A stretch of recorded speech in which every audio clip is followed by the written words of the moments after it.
E para a gente começar, nós vamos ler um texto muito conhecido, como você já deve imaginar, Romanos 12, 2. Mas eu quero falar com vocês uma coisa talvez um pouquinho diferente. Pelo menos eu vou me expor muito nessa palavra. Eu também disse, a primeira vez que eu comecei a pregar, falei, não vale ninguém ficar julgando ninguém, então que todo mundo aqui possa ter humildade e não me julgue em nome de Jesus, amém? Que eu vou me expor, e antes de você me julgar, saiba que essa palavra está me quebrando, e eu já descumpri ela um monte de vezes, só quando eu entrei na igreja, mas a gente está na jornada de melhorar. Cadê a galera que está na jornada de melhorar, de evoluir, de converter 20 vezes se eu preciso? Eu já quebrei, gente. Na hora que eu falar, na verdade eu vou falar de alguns problemas que sou eu escrito, ok? E eu espero que te edifique. Se não, você só não me julga mesmo. Amém? Amém, gente? Vamos lá em Romanos 12, 2. Muito conhecido o texto, vai dizer, não se amoldem ao padrão desse mundo, mas transformem-se pela renovação da sua mente, para que sejam capazes de experimentar e comprovar a boa, agradável e perfeita vontade de Deus. Queria conversar um pouquinho com vocês e queria me expor. Começar falando, quando eu ouço pregação, eu me esforço muito para não julgar e falho miseravelmente. Sabe uma coisa que eu tenho muito desafio, seja em pregação, seja em palestra, seja em treinamento, seja em curso, seja no que for. E eu não estou falando que eles estão errados, tá, gente?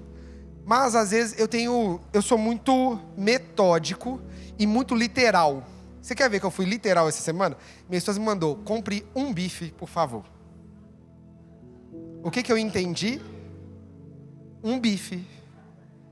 Se ela quisesse mais de um bife, ela tinha colocado, compra bifes, por favor. Ou compra 1 quilo de bife, ou meio quilo de bife. Posso piorar essa conversa? Bife de quê? Tem frango, porco, boi, peru, pato, coelho, cachorro, gato. Priscila morre de raiva comigo. Que toda vez que eu vou no supermercado, eu ligo ela a cada 5 segundos. Eu já falei com ela, não me atrapalha. Ela me manda, eu quero maçã. Qual maçã? Quantas maçãs? Alguém mais é solidário comigo que quer as informações claras? Quem não concorda comigo é você que geralmente faz raiva no coleguinha, eu tenho certeza. E quando eu vou para qualquer pregação, em qualquer palavra, eu tenho um desafio de quando eu saio sem saber o que fazer. Sabe, tipo assim, às vezes o negócio me impactou, me quebrou, mas no fim, quando abaixa a empolgação, você fala, mas como é que eu faço mesmo? Alguém já se sentiu assim? Tipo, cara, o negócio... Não vou falar de pregação para não parecer que eu estou falando de algum pastor, e não é, por favor. Mas, por exemplo, já fui em muita palestra, em muito treinamento de autoajuda, de autoconhecimento, de autoanálise, de auto-hospitalização, de tudo que você quiser imaginar. E aí o negócio é mó legal, porque as suas crenças te paralisam, aí você fala, verdade, minha crença me paralisa, porque você é isso, verdade, eu sou isso, e no fim... O que eu faço agora mesmo? Participei recentemente, eu contei para vocês, uma das coisas que eu gostei muito, não é merchandise, mas só que eu gostei muito de ter participado do Método CIS, foi a primeira vez que eu participei de um treinamento que me deu uma ferramenta. Falei, que bom que depois de 17 anos participando, alguém me deu uma ferramenta, né? Que eu tô cansado de entrar num lugar e me sentir mal, e no fim só me sentir mal mesmo. Que eu não vou conseguir fazer, porque eu não sei o que fazer. Alguém já se sentiu assim? Só pra saber se estamos juntos no barco do tipo, cara, eu entrei e eu tô saindo pior do que eu entrei. Brincadeiras à parte, quando eu comecei a orar por essa palavra, foi muito claro algo que Deus colocou no meu coração. Se a gente vai falar de mudar a mente, eu quero falar com você. Eu não vou conseguir te dar ferramenta, estratégia, palestra, não é minha vocação, não é minha área. Mas eu ensino uma coisa para os jovens, que quando a gente começa a dar nome ao problema, é como se fosse uma luz no painel do carro. A partir de agora eu vejo aquele problema e eu sei que ele existe. Se eu sei que ele existe, pelo menos agora eu começo a me esforçar para não repetir. Concorda comigo? Que bom que ninguém concordou, que todo mundo está perfeito. Eu estou me expondo aqui um monte, eu estou aqui falando mal de mim mesmo e a galera não concorda comigo que é tu perfeita, Priscila. Gente, vocês vão me ajudar, cara? Porque eu vou me expor e na hora que eu falar o primeiro, quem me conhece vai começar a rir da minha cara. Você quer apostar que essa primeira fila aqui vai tudo rir da minha cara? Que eu tenho meus melhores líderes, eles me julgam pouco. Eles só me julgam toda hora. É legal, sabe o que eu mais ouço na minha liderança? É porque o fruto não cai longe da árvore. É que você queria o quê? As ovelhas é igual o pastor. Gente, eu fui chamar a atenção do meu afilhado, e eu falei com ele, não pode falar assim com o adulto, mas você fala assim comigo. E é por isso que as crianças ficam tristes, porque elas se lembram das coisas ruins que os adultos fazem. Uma criança de 4 anos me deu uma lição de moral hoje. Então, quando você fala que seu dia está difícil, eu lembro que uma criança de 4 anos de idade me deu uma lição de moral, me fez eu me sentir péssimo, e eu não sei como ele conseguiu virar o jogo e eu pedi perdão para ele. E isso porque eu fui chamar a atenção dele. Ele, em algum momento, eu falei, você tem razão, eu me perdi na discussão. Alguém já foi vencido por uma criança numa discussão? Senta com meu afilhado, 2 minutos, você já está pedindo perdão, está até chorando, já está até se arrependendo da vida, assim. Então, quando você já entende que vai ficar no seu painel, mesmo que você não entenda, só você pensar comigo. Quer ver um tipo de pecado que eu não vou falar aqui, mas que se a galera desse nome rapidinho mudava? Orgulho. E a galera não tem coragem de falar porque é um dos pecados mais, assim, escandalizados, né? Traição, pornografia e orgulho é os 3 que você fala que você tem um dos 3, você foi crucificado. E atenção, não estou defendendo, tá? Mas, quando você tem coragem de falar, eu sou orgulhoso, mesmo que todo mundo te julga, pra já você já está vencendo o orgulho, que você está se humilhando, só de dizer que você é orgulhoso, você já engole o seu orgulho uns 30%, e a partir do momento que você tem coragem de dizer que você é orgulhoso, você não começa a ver sintoma de orgulho? Olha, é verdade, quando eu brigo com aquela pessoa, olha, esse cara é orgulho.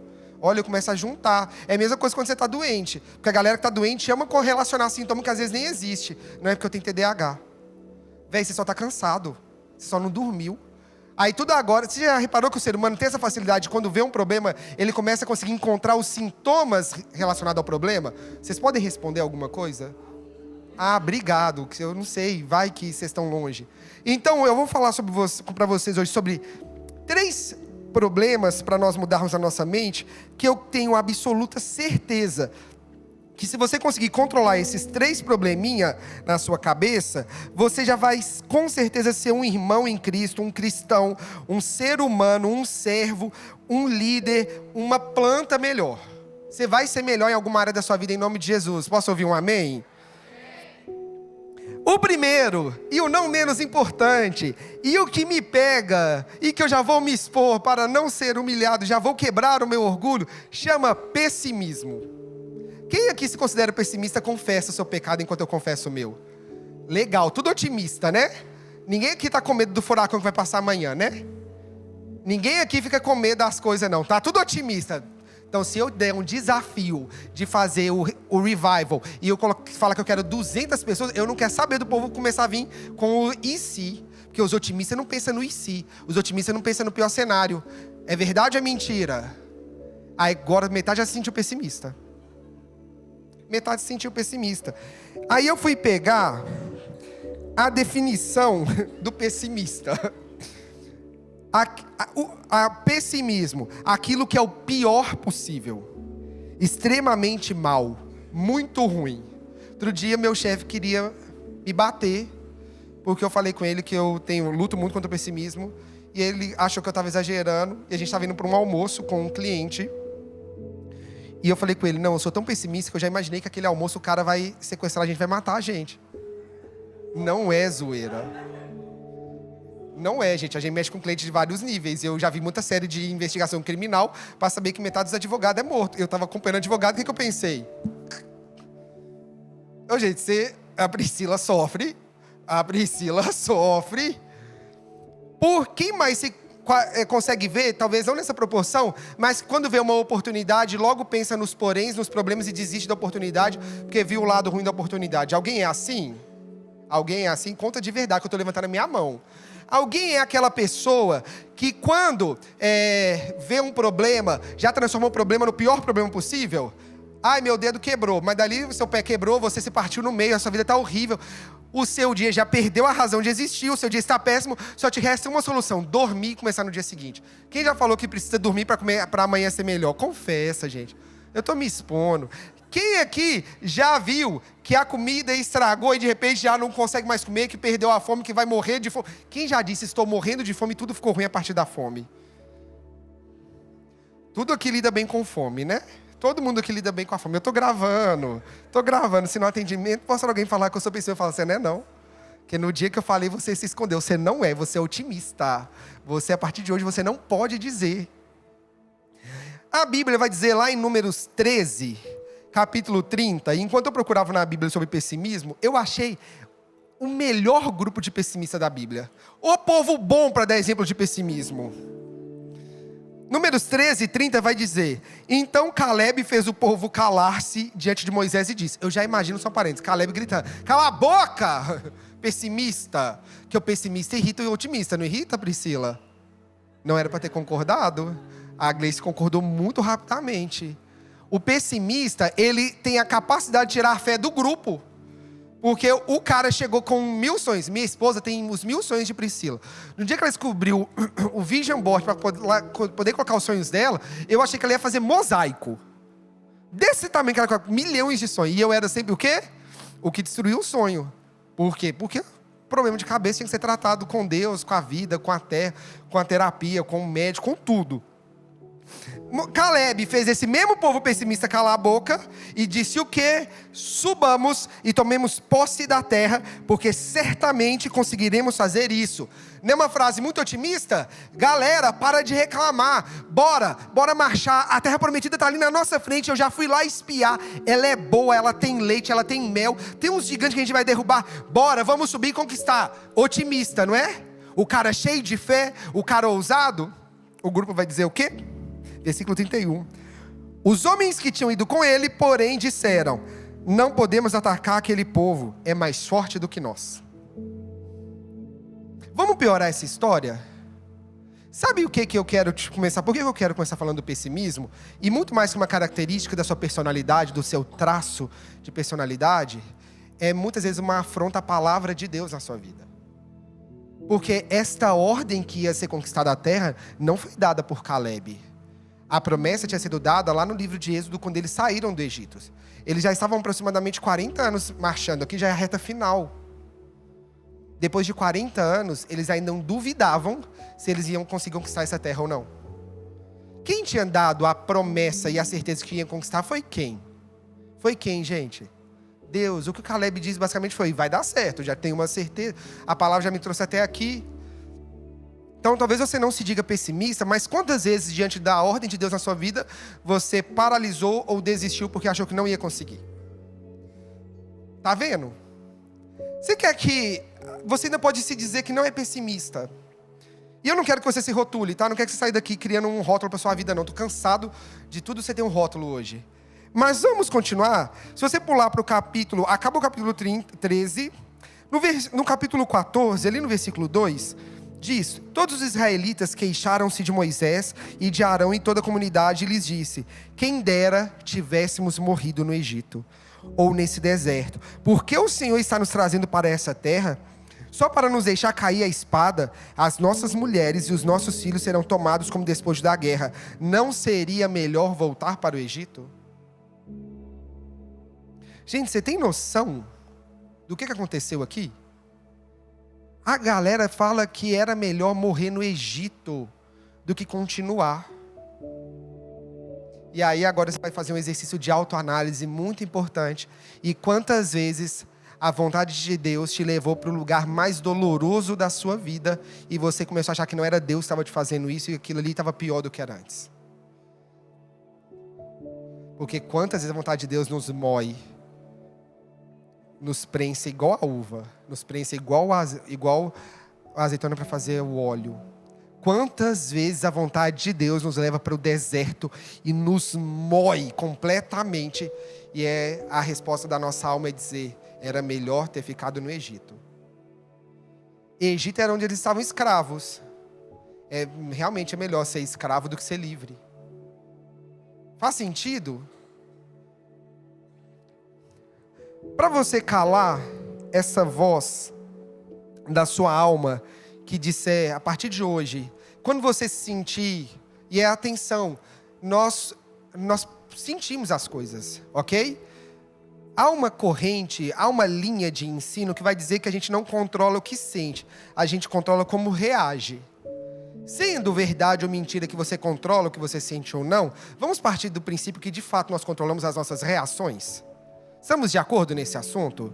Porque mesmo que seja verdade ou mentira que você controla o que você sente ou não, nós temos autocontrole, ou a Bíblia vai chamar de domínio próprio, para controlar todo estímulo, impulso e reação. Concorda comigo?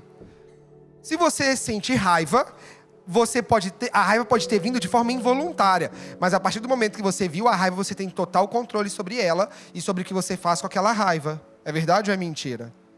E uma ferramenta muito importante que eu gosto de aconselhar aos jovens é que para cada mentira você tem uma palavra de verdade. Então, se você sabe que o seu grande desafio é o pessimismo, uma palavra de Deus para calar o pessimismo pode ser uma ótima ferramenta para você começar a falar e a partir daquele momento mudar. Concorda comigo também ou não? Se eu tenho problema com a mentira, basta que eu fale todo dia, o pai da mentira é o diabo, você começa a pensar, eu não sou filho do cão, então eu não vou mais mentir. E você vai reforçando, até que você consiga controlar aquela reação. Eu sou explosivo, eu sou irado. Eu posso pegar uma série de versículos da Bíblia para ir falando todo dia na minha cabeça, até que eu seja capaz de, da próxima vez que ela vier, o impulso, eu já consegui travar o impulso, e aí eu já não peco. Fez sentido ou não? Isso é domínio próprio total em ação. Isso é o fruto do Espírito agindo na sua vida. E um texto muito bom, que cala completamente o pessimismo, vai estar em Romanos 8, 28. E eu vou ler o texto todo, porque o pessoal fala só metade dele. Sabemos que todas as coisas cooperam juntamente para o bem de todos aqueles que amam a Deus, dos que foram chamados de acordo com o seu propósito.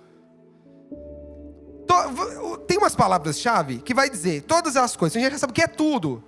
Tudo é tudo ou não é tudo? É tudo? Não é 90%. E fala que cooperam juntamente. E ninguém usa essa palavra juntamente. E juntamente muda todo o sentido. Quando eu falo que todas as coisas cooperam para um bem, às vezes você acha que são em fases intercaladas. Mas se é juntamente, elas estão juntas, unidas, ao mesmo tempo, trabalhando. Então, às vezes você acha que desse lado o pau está quebrando, eu vou vir para cá e aqui não vai. Mas se a vontade de Deus quer que dos dois lados seja pressionado, você vai ser dos dois lados. Porque tudo juntamente tem que cooperar. Tudo vai cooperar para o seu bem. Amém? Então o deserto cooperou para o bem. E por acaso coopera mesmo. Duas coisas aconteceram muito importantes no deserto. Primeiro, a geração foi trocada, porque era um povo extremamente murmurador e rebelde. E fala que todos morrem para vir uma nova geração. Segundo, eles começaram a aprender a guerrear. Eram escravos. Escravo não sabia lutar. Naquele deserto eles começaram a saber lutar. Eles iam conquistar aquela terra. A terra não foi dada sem esforço. A terra foi dada, mas haveria que tomar e guerrear contra gigantes. Tá vendo que o deserto preparou eles? O deserto tratou a desobediência, porque eles eram para ter durado 40 dias, durou 40 anos pela desobediência. O deserto foi escola para ensinar. Cooperou ou não cooperou para o bem? Mas a gente só sabe que cooperou para o bem no fim da história. No meio da história a gente nunca sabe para onde que vai. A gente só sabe que deu certo no fim da história. Você já morreu? Então você está no meio da história. No meio da história é assim. Talvez o capítulo da sua história vai ter que acabar legal. Mas quando você virar a página, se prepara. Um próximo capítulo começa. E toda série que é boa, ela começa bem, vai ter a curva dramática, vai terminar legal e começa a temporada seguinte. Na temporada seguinte tem que repetir. É a sua vida sendo trabalhada. Então você já entendeu que tudo coopera para o seu bem, ok? Mas tem um porém. Dos que foram chamados de acordo com o seu propósito. Aí você vai ter que fazer uma reflexão muito séria e perceber: o que eu vivo hoje é fruto do meu propósito ou fruto da desobediência do meu propósito? Se eu estou vivendo o propósito de Deus, então isso que eu estou vivendo é em favor do propósito. Agora, se eu estou fora do propósito, é igual eu estar fora de casa e reclamar que a chuva está me molhando. A chuva está me molhando porque eu estou no lugar errado. Se eu estiver no lugar certo, a proteção está lá garantida, não está? O filho pródigo saiu da casa do pai e comeu a comida do porco. Foi porque o pai foi ruim ou porque o filho foi para o lugar errado? Então a gente também dá nome. Quantas vezes me dá um pavor, não sei se eu tenho um pavor do crente que fala que tudo aquilo ali é uma bênção que Deus está fazendo e é só porque ele é desobediente mesmo. Quantas lutas seriam evitadas se você só fizesse o que Deus te mandasse? Você já parou para pensar nisso? Que o seu pessimismo às vezes é fruto da sua desobediência. Você está olhando tudo como uma forma negativa porque você só não está no lugar certo mesmo. Pensa, o povo que saiu do Egito estava no lugar certo e para chegar lá teria que enfrentar gigante. É inevitável. Agora o povo rodou 40 anos, não foi porque Deus quis, não, foi porque eles foram desobedientes. Vê a diferença? E quem que vai te dizer isso? Deus. Você e Deus vai ter que se analisar. Agora, se eu não conheço o meu propósito, que eu costumo dizer que é um dos primeiros passos, aí dificilmente eu sei se eu estou no lugar certo. Ai, mas eu não sei qual é o meu propósito. Um propósito eu te garanto: amar a Deus sobre todas as coisas. Cumprir esse, e o resto vai ser no meio do caminho, ok? Nem tudo você vai saber no início. O que você já sabe no início é: Deus te amou, entregou o Filho, te salvou, e agora você ama a Deus. A partir desse momento, é só alegria. É um filho amando o pai, que o pai já amou o filho. Ah, mas será que hoje é dia de eu lavar vasilha na casa do pai? Pode ser. Será que hoje é dia de eu fazer o que na casa do pai? Não sabe, só esteja amando o pai, no centro da vontade dele, e o resto vai descobrindo no caminho. Combinado? Combinado, gente? Nossa, uma coisa que eu estou totalmente fora da palavra, mas para te ajudar. Sabe qual que é um grande problema? Por que as pessoas não sabem o propósito delas? É que elas miram no lugar errado. Preciso muito falar disso. Eu sei que quando você está ouvindo uma pregação, seja aqui na igreja, seja na internet, você está vendo uma pessoa que já tem provavelmente uma longa jornada. Ela já quebrou muito a cara. Ela já apanhou muito. E ela começou a encontrar mais clareza no propósito dela. Não é verdade? Mas pergunta para essas pessoas o início da história delas. Quantos ministérios, por exemplo, será que ela serviu? Em quais lugares ela já passou? Porque eu não sei se essa é a impressão, mas não é assim: aí eu nasci sabendo que eu era pastor e que eu desde aquele dia tudo que eu fiz foi ser pastor. Gente, não foi mesmo. Só para você ter ideia da minha história, eu abri um GC, eu tinha 12 anos de idade, foi um fiasco da minha vida. Foi assim, uma vergonha. Só não foi vergonha porque Deus estava me usando, estava me tratando, mas eu levei uma pessoa, eu não consegui orar e não consegui pregar. Foi um ótimo GC. Gente, faltou só falar em Libra, que já não tinha falado nada mesmo. Mas aquilo estava tudo sendo cooperando para o bem daqueles que... Todas as coisas cooperam para o bem, de acordo com o propósito. Eu estava amando a Deus, fazendo o que eu entendi que Ele tinha me mandado fazer. Se era para eu ter feito ou não, não sei, mas Ele me mandou pregar o Evangelho. Eu fui cumprir o que Ele mandou. Depois daquele dia eu abri uma célula, não desisti, abri uma outra célula, perto da minha casa, num lugar completamente estranho. Eu era muito tímido e eu não tinha amigo, não sabia fazer amigo, eu era muito pior do que vocês acham que eu sou hoje. Vocês acham que hoje eu sou chato, hoje pelo menos eu faço piada. Naquela época eu era chato e não fazia piada. Então você consegue imaginar?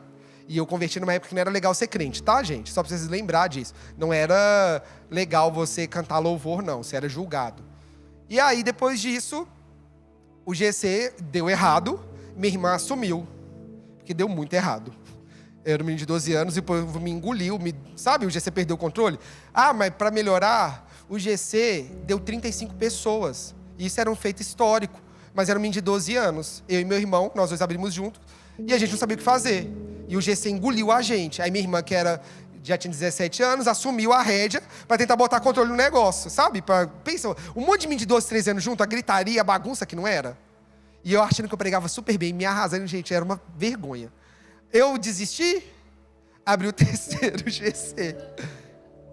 Abri o terceiro GC, a gente pegou, foi na casa do meu primo, aí foi uma coisa legal. Uma tia minha, uma mulher de Deus, uma mulher espiritual, deu muito suporte espiritual, nos ajudou muito de perto, sabe? E aí foi eu, meu irmão e meu primo, que era o filho dela, aí já era 3. E aí, o que eu comecei a fazer diferente?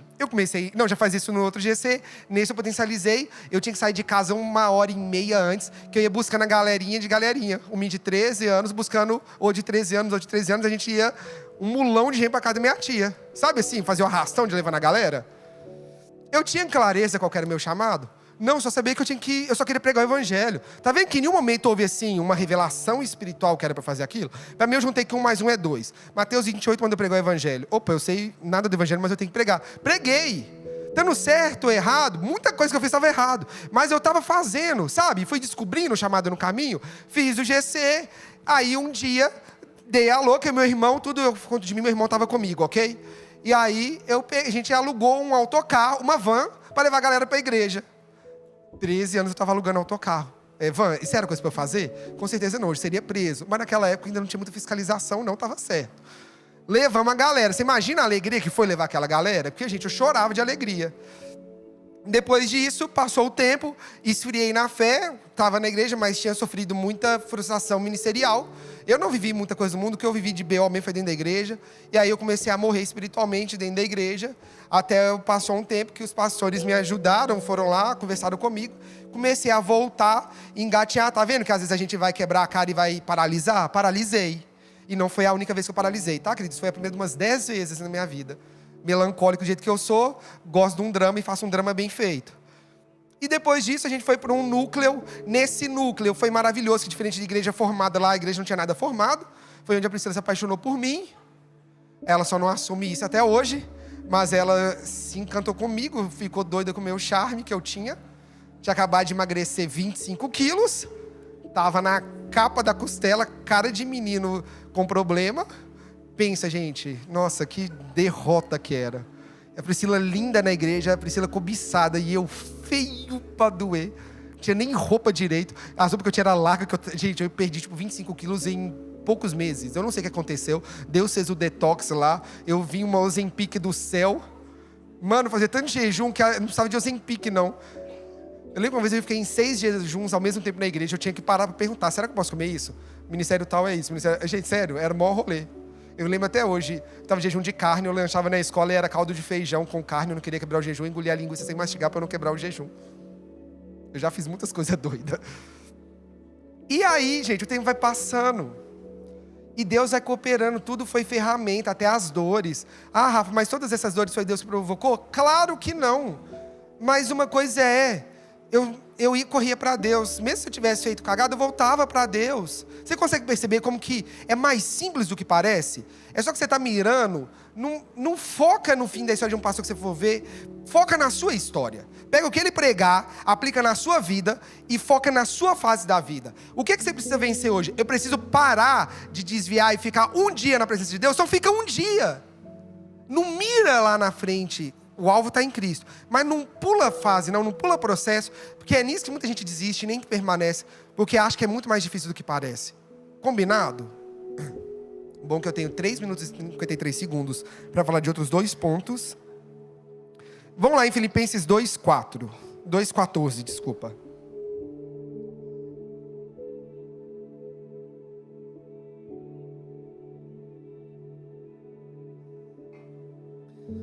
Filipenses 2:14.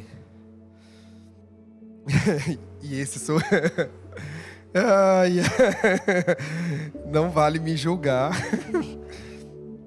Façam tudo sem murmurações nem discussões, para que se tornem irrepreensíveis e puros, filhos de Deus, inculpáveis no meio de uma geração perversa e depravada, na qual vocês brilham como estrelas no mundo.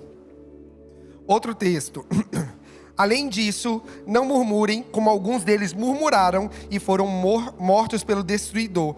Essas coisas aconteceram a eles como exemplos e foram escritas como advertência para nós sobre quem tem chegado o fim dos tempos. Esse povo que está falando, por acaso, é a história que eu li em Números, a história do povo judeu, do povo hebreu, melhor dizendo aqui nesse caso. Outra coisa que pega a gente é o raio do quê? Da murmuração. Aí eu espero que a galera seja honesta agora. Quem aqui se considera murmurador, levanta a mão. Tô amando ótimo a galera que não levanta a mão. Você não reclama de nada na vida, né? O trânsito não te irrita. Abaixa a mão. Quem dirige? Levanta a mão a galera que dirige. Minoria, ok. Mas fica com a mão levantada. Quem dirige e não reclama do trânsito, abaixa a mão. Tá respondido. Eu amo quando eu vejo a galera que é motorista, fala, não, eu não reclamo não, eu sou pacífico. É porque o trânsito aqui deixa você ser pacífico, né? Eu vou dizer por mim, eu acordo falando, Rafael, você nasceu para vencer, você nasceu para brilhar, você vai hoje ser melhor que ontem. Aí vem o enviado do inferno e começa tipo, é assim, é só comigo? Isso é com todo mundo aqui em Portugal.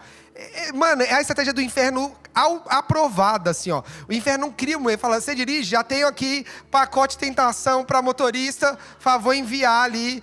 Setor de motorista, favor hoje perseguir Rafael, ele acabou de sair. Atenção, gente, vocês estão perdendo ele. Ele vai virar à direita, vai, grupo 2, entra agora. Eu acho que é assim. É ou não é? É ou não é, gente? Assim, vamos saber se eu estou unido. Mas a culpa são deles? São, tô brincando, né? Não, a culpa é sua. A culpa é minha. Porque lembra que eu te falei que a gente não controla o que o outro faz, a gente controla nossas reações? Aqui eu li com você, quando eu li 1 Coríntios 10, fala, não murmurem, como foi advertido com o pessoal que fez lá no passado e morreu. Murmurar eu fui ver, cara, a palavra murmurar no hebraico é a palavra mais engraçada e eu fiquei um tempão travado nela. Uma característica engraçada do hebraico, sabe, por exemplo, que a gente chama isso aqui de manga? Pelo menos o brasileiro vai chamar isso de manga, e manga é uma fruta ou é essa parte da blusa? Não tem nada a ver isso aqui chamar manga, você concorda comigo? Não tem nada a ver isso aqui chamar manga, mas a gente sabe que isso é manga. A palavra em hebraico para murmurar é permanecer, passar a noite. Faz sentido? Para mim não faz sentido nenhum. É a palavra tipo assim, quando falar os hóspedes passaram a noite, os hóspedes murmuraram. Essa seria a mesma palavra, contexto diferente. Mas ali dá para tirar uma aplicação, talvez. Não estou dizendo que é isso, mas eu nos meus devaneios, e leve isso com cautela. Você já reparou como é que o murmurador, ele está travado e paralisado na mesma coisa? Você já parou para ver isso? Que o murmurador não consegue passar porque ele só está olhando para o problema e para no problema? É verdade ou não é mentira? Não parece que o murmurador passa a noite no problema? Cara, você vai definir a partir de hoje. Eu preguei há 2 semanas, muda como você vê. Eu quero te dar um conselho. Quando você vê um problema, ao invés de você já ver como pior do que ele é, também não gasta a sua energia reclamando do problema. Muda a sua percepção, porque aquele problema pode ser uma ótima oportunidade. Você já parou para pensar nisso? Você já parou para pensar por essa ótica que o problema é uma ótima oportunidade para você aprender, para você crescer, para você transformar, para você brilhar, para você... Pode nascer uma chance dali. Será que dali, por exemplo, aí viajando muito na onda do CRI de ontem, você já parou para pensar que talvez um problema é um negócio disfarçado? Já parou para pensar que o problema pode ser um relacionamento que está por trás daquele problema que vai nascer dali? Será que o problema não é já a oportunidade de um milagre acontecer? Se a gente já entendeu no pessimismo que eu estou no centro da vontade de Deus, por que eu estou reclamando da vontade de Deus?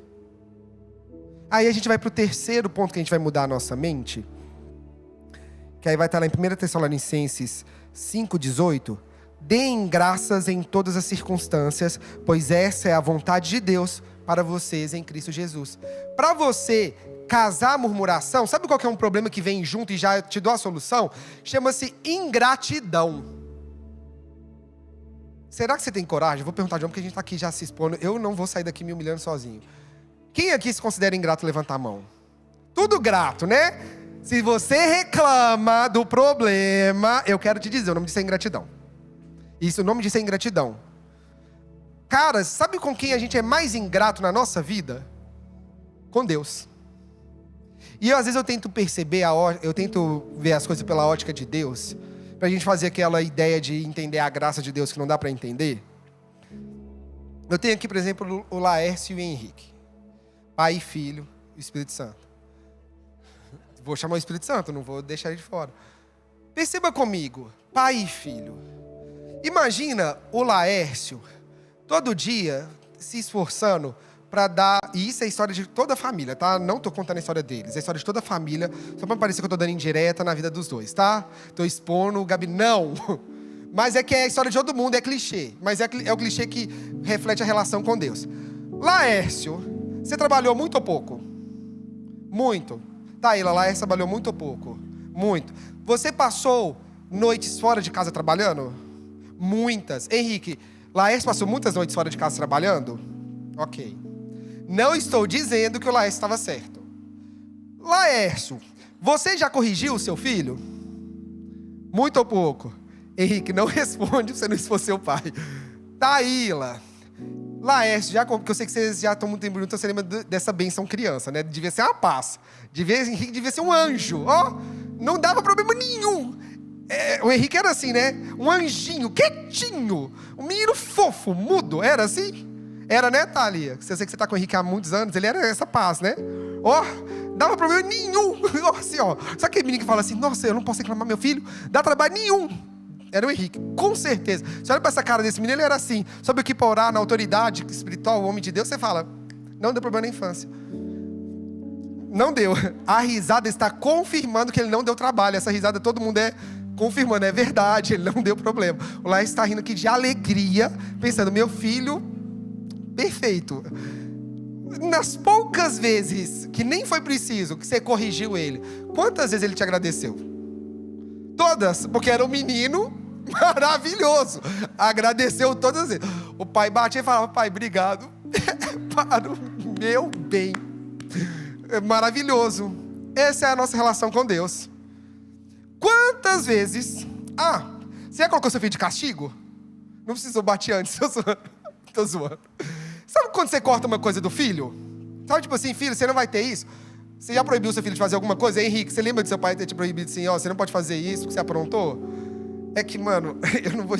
Eu me dirigia novo e pegar o carro do pai, velho. Ele força a barra. Era o quê? Era um Vectra? Mano, meu pai teve um Vectra, cara. Meu pai cuidava do Vectra igual um filho. Vectra é tipo filho. Vectra 2001. Xodó. Meu pai tinha um xodó pelo Vectra dele. Sabe como é que a gente reflete isso com Deus? Quando Deus está preparando as coisas para o nosso bem, lembra todas as coisas que cooperam para o bem? Cooperam para o seu bem? Você está na vontade de Deus, não está? Vem o problema. Não estou sendo pessimista. Deus, veio o problema. É pro meu bem. É pro meu bem, é pro meu bem, é pro meu bem, é pro meu bem, é pro meu bem. É pro meu bem. Não vou reclamar, não vou reclamar, não vou reclamar, não vou reclamar. Eu não vou reclamar. Cala a boca, alma. Fica quieta. Você não está me ajudando. Aí vem o irmão sempre colaborando. Nossa, mas que complicado você está passando. Cala a boca, já está difícil. Aí vem o terceiro estágio. Você consegue, no fim, falar, Deus, obrigado que você me deixou sofrer. Obrigado que você me privou. Obrigado que você me repreendeu. Obrigado, Deus, que o Senhor me deu um não aqui, porque senão eu não chegava aqui. Agora eu estou mais forte. Deus, obrigado, porque o Senhor me aperfeiçoou e quando eu cheguei aqui, o Senhor não me deu a casa que eu te pedi, porque na verdade eu não estava nem pronto para ter uma casa, mas agora o Senhor me deu uma casa muito melhor. Deus, obrigado que o Senhor não me deu aquele relacionamento que eu te pedi, o Senhor não me deixou namorar, o Senhor não me deixou casar aqui. Eu te obedeci, eu guardei meu coração. Fiquei com raiva, mas guardei meu coração. Reclamei um bocado, mas continuei. E agora eu te agradeço que eu vejo que foi livramento. Você consegue dar graça nessas horas? No fim é até mais fácil, e no meio do caminho? Então se você quer sair daqui com algumas coisas práticas pra gente mudar, é muito simples. Primeira coisa que você vai dar nome é os seus erros. Se você percebeu que você é pessimista, que você murmura muito, que você é ingrato, dê nome a isso. Não tenha vergonha. Você não precisa sair gritando para todo mundo. Acho que nem convém. Mas dê nome para você mesmo. Fala, cara, nossa, tem hora que eu sou muito ingrato. Nossa, que ingratidão a minha. E aí, a partir de agora, você vai fazer o movimento contrário. Porque não tem muito o que fazer. O movimento é contrário. Se eu via com olhos ruins, pessimista, a partir de agora eu vou ver com os melhores olhos. Nossa, que escola da vida. Nossa, que ferramenta sensacional. Nossa, que oportunidade. Nossa, que alerta para a minha vida. Nossa, isso está acontecendo, não é porque Deus está querendo, não é porque eu estou me distanciando da vontade de Deus. Opa, isso está me trazendo de volta para Deus. Obrigado. Tá vendo que você começou a olhar com bons olhos? Aí você vem para o segundo passo. Ao invés de você gastar a sua voz reclamando ou falando mal, gasta para abençoar, para profetizar, para declarar.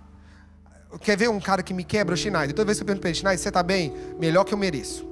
Ele merecia o inferno, tô melhor que eu mereço, concorda comigo?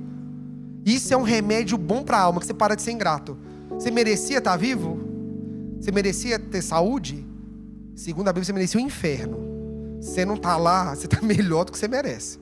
Você tá sendo a vontade de Deus, sendo cuidado, provido por Ele. Você tá, perfeito. E por fim, no caminho e no fim, todo dia você agradece, Deus, obrigado. Isso aqui está me aperfeiçoando demais, isso aqui está me ensinando, isso daqui está sendo fenomenal.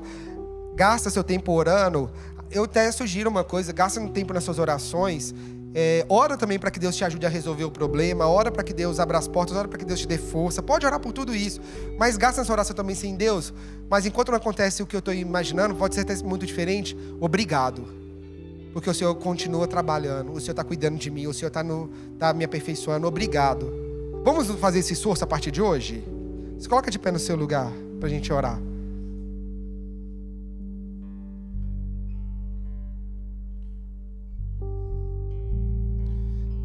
Não vai ser fácil, você vai errar um bocado, mas se você sair daqui decidido, eu te garanto que você vai mudar e que com o passar do tempo você vai dominar esses erros. Amém? E uma sugestão que eu te dou, pega irmão do seu lado, pessoa mais próxima para te ajudar, não para te expor, não para te humilhar. Eu acho ridículo quem quer humilhar na frente dos outros, ficar às vezes para você pode ser uma coisa dolorosa e a pessoa tá te zoando na frente do outro. Toma cuidado, mas confia em pessoas ao seu redor. Fala, cara, quando eu fizer isso, me dá um toque, me dá um alerta, fala comigo, me dá um cutucão. A gente fez uma brincadeira, a gente pega assim, ó, e puxa. Aí quando o outro tá nem percebendo que tá muito atribulado, eu falo, me dá seu braço só um minutinho. Aí eu criei uma nova técnica. Tá sem a pulseirinha? Dá o braço, pega 2 dedinhos. Tá dando certo. Vocês repararam, tá bem vermelho nossos pulsos ultimamente. Eu só não quero, querido, que no nome de Jesus, o que eu quero genuinamente e com muito desejo no meu coração, que nós como cristãos possamos ser melhor do que o mundo é. Não como arrogância, mas aqui eu li, o último texto fala que a nossa luz vai brilhar no mundo. Isso tudo que eu quero que você seja melhor é para que você seja superior, é para que a sua luz brilhe e seja esperança para o que está perdido. Você vai lidar com muita gente pessimista, com muita gente que reclama e com muita gente ingrata, mas seja você a luz que vai brilhar na vida dele, não com chatice, não com opressão, mas com seu exemplo e inspiração. Eu te garanto do fundo do meu coração que no dia bom talvez ele não lembre de você, mas no dia mau você vai ser a pessoa que ele vai se lembrar para te pedir ajuda. Você crê nisso? Você quer viver isso? Então feche os seus olhos, vamos orar sobre isso em nome de Jesus. Senhor, muito obrigado porque o Senhor a sua palavra nos constrange, a sua palavra nos ensina, a sua palavra nos muda e a sua palavra vai sempre trazendo transformação, mudança de mente e vai mudando a nossa forma de ver, de pensar, de se comportar. E a sua palavra também nos traz esperança, nos traz vida, nos traz transformação e nos traz libertação. Sua palavra é a verdade que cala qualquer mentira.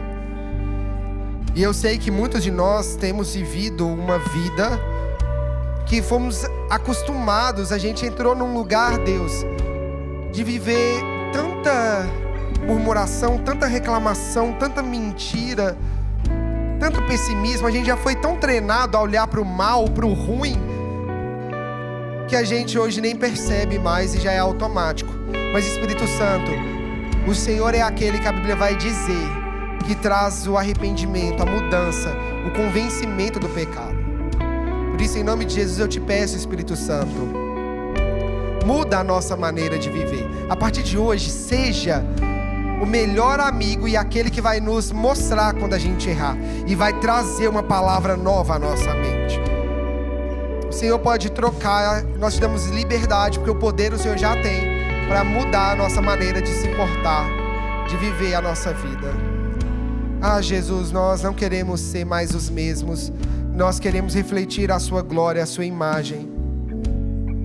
O Deus perfeito e o homem perfeito. O homem que passou pela terra, olhando para a humanidade e amando ela, mesmo quando a humanidade era corrompida e não te valorizava. O homem perfeito que por amor se entregou na cruz. O homem perfeito que mesmo tendo todos os motivos do mundo para reclamar, até mesmo quando foi pressionado, prestes a morrer, o corpo sangrava, o Senhor não reclamou. O homem perfeito que vai dizer em Filipenses que largou, deixou a glória para vir à terra e no fim de tudo ganhou, se assentou ao mais alto trono, ao mais alto lugar. E esse nome hoje todos nós confessamos, os nossos joelhos se dobram. O Senhor é a prova do amor perfeito. E hoje nós somos gratos a esse amor. Esse amor que não foi só falado, não foi só provado de qualquer modo, foi provado tomando carne, vindo à terra como homem e se revelando como um homem perfeito e nos dando um modelo e mostrando que sim, é possível viver uma vida grata, vendo uma vida leve, uma vida alegre, uma vida sem murmuração, uma vida otimista, ou melhor dizendo, uma vida cheia de fé. O Senhor nos dá a fé para olhar para a circunstância e não viver pelo que nós vemos no agora, mas viver pelo que vemos no fim da história. O Senhor é o autor, consumador, o aperfeiçoador, o transformador da nossa fé. O Senhor é o modelo de fé. Para toda mentira, do pessimismo, da reclamação, os nossos olhos hoje voltam para Jesus, aquele que governa e está trabalhando. E a nossa boca se enche de palavras de gratidão. A nossa boca hoje se enche de cânticos de gratidão. Em tudo dai graças, em tudo damos graças, em tudo dizemos obrigado, Deus, obrigado, Deus, obrigado pelas dores, obrigado pelo não, obrigado pela porta fechada, obrigado por cada vez que o Senhor não permitiu, obrigado por cada vez que eu sofri, me aperfeiçoou, me trouxe até aqui. Eu não queria ter sofrido, mas me aperfeiçoou, me deu a oportunidade de ser sarado, de ser melhor e de poder ter uma marca do Evangelho e do testemunho da salvação. As dores são cicatrizes que revelam o amor de Cristo. Obrigado porque meu corpo pode ter marcas, a minha alma pode ter marcas do seu amor. Se for para mostrar o seu amor, vale a pena carregar as marcas no espírito, na alma e no corpo, Deus. Obrigado, obrigado pela dor. Se você pode, agradece. A dor não veio para te parar, ela veio para te aperfeiçoar. As provações vieram para produzir perseverança. Você não vai morrer na sua dor. Você não vai morrer na sua dor. Você não vai morrer aí nesse lugar de dor. Olha para a dor, volta nela e fala: obrigado, dor, você foi uma escola, você foi uma lição na minha vida. Pode ter sido a dor mais cruel, não dá para ela o seu coração, não dá para ela a sua alegria, dê para ela a sua gratidão. Faça as pazes com a dor, não põe ela como vilã. Não põe ela como vilã, não põe Deus como vilão. O Pai está te dando hoje salvação, Ele está te dando restauração e sarando a sua dor. Ele está sarando a sua dor. Resolve o seu passado com a sua dor. Libera perdão, libera perdão. Dá perdão para quem te feriu, dá perdão para quem te agrediu, dá perdão para quem te violentou, dá perdão. Não dá o seu coração, não dá a sua vida, não dá a sua alegria, dá o seu perdão. Produz perseverança e um caráter aprovado. E não vai ser a última vez que você vai ter dor. Não vai ser a última vez. Suporta a dor, ela produz perseverança.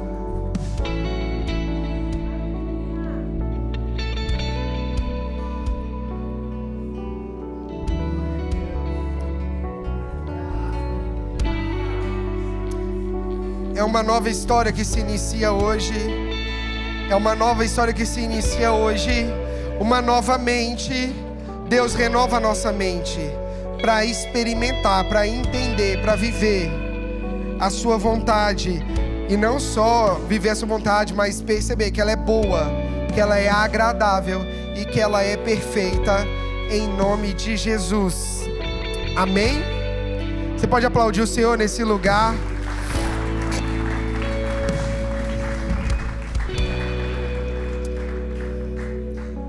Vai ser desafiador, mas vai valer a pena. Quantos creem nisso?